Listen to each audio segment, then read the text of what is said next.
guys, today's short session is going to be looking at DNA replication. Before we get started with DNA replication, let's quickly recap on the structure of DNA. Remember that DNA is a double helix made up of two polynucleotide chains that are running in opposite directions. We say that they are anti-parallel. Those polynucleotide chains are composed of nucleotides covalently bonded to one another. So if we look at a nucleotide, we have, in the case of DNA, the sugar deoxyribose, which is bound to a phosphate group, and then to a nitrogenous base. And in the case of DNA, we have four nitrogenous bases: adenine, thymine, guanine, and cytosine.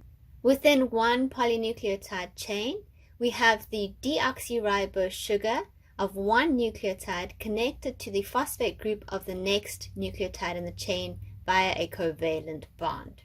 Between our two polynucleotide chains, our nitrogenous bases are going to be connected to one another using hydrogen bonds. Remember that these are weaker bonds that are easily broken. And remember the base pairing rules. Adenine binds to thymine, whilst guanine binds to cytosine. In terms of orientation, a polynucleotide chain is going to have a 5' end and a 3' end. The 5' end is the end of the polynucleotide chain that has a free phosphate group. The 3' end is the end of the polynucleotide chain that has a free hydroxyl group.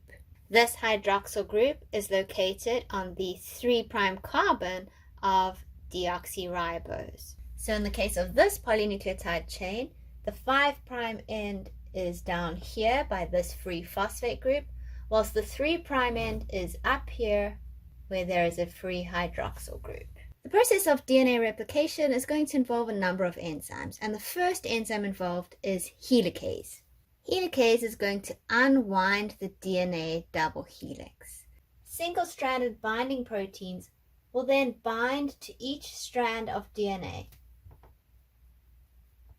These proteins are going to stabilize the unpaired strands of DNA, preventing them from rebinding with one another.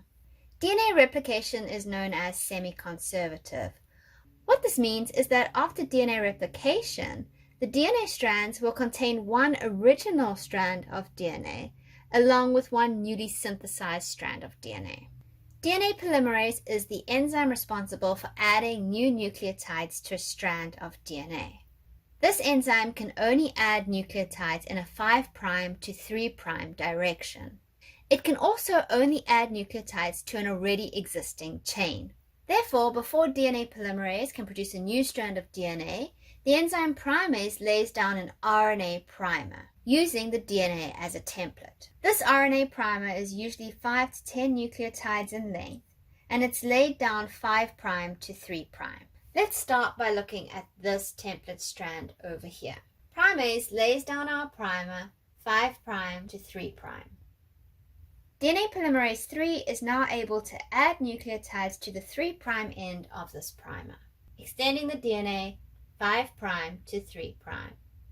As helicase unwinds the DNA double helix, DNA polymerase 3 will continue to move from 5' to 3', adding nucleotides along the way. The strand of DNA produced in this manner is known as the leading strand. The strand of DNA that will be produced by this template strand is known as the lagging strand. The lagging strand is synthesized discontinuously as a series of segments known as Okazaki fragments. As helicase unwinds the DNA, primase adds the RNA primer in the 5' to 3' direction. DNA polymerase 3 is then able to add nucleotides onto the 3' end of the RNA primer. When new segments of DNA are made available by helicase, primase lays down a new primer. DNA polymerase 3 once again extends that primer from the 3' end. Each of these fragments is known as an Okazaki fragment. This process continues until the entire stretch of DNA has been copied.